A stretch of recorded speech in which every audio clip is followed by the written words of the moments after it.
చూసాను నేను. ఇప్పుడు నైట్లో చూసాను. ఇప్పుడు మార్నింగ్ అయితే ఎవరు కనపడలేదు. వాళ్ళు కనపడితే మాత్రం వీడియో అయితే మళ్ళీ నేను చూపిస్తాను. సో మనకి ఇంకా ఒక 18 కిలోమీటర్లు అవుటర్ రింగ్ రోడ్ దగ్గరికి. అక్కడే మా డాడీ వస్తున్నారు. ఆయన ఇప్పుడు ప్రజెంట్ జడ్చర్ల దగ్గర ఉంటుంది. సో ఆయన కన్నా ముందు మనమే వెళ్ళిపోయాం. దగ్గర దగ్గరికి ఇప్పటికైతే నేను మొత్తంగా 12 కిలోమీటర్లు అయితే వచ్చేసాను నేనుండే రూమ్ దగ్గర నుంచి. సో మిగతాదైతే అప్డేట్ చేస్తాను. వచ్చేసి అవుటర్ రింగ్ రోడ్ దగ్గరికి అయితే వెళ్తాను. 10 కిలోమీటర్లు ఉంది. ఇది ఒక పెద్ద బ్రిడ్జ్ అనమాట.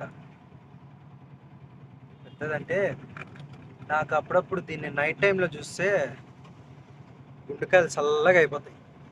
ఇది ఎందుకో ఏమో. చూడండి కింద నుంచి చూస్తే ఇది ఎంతో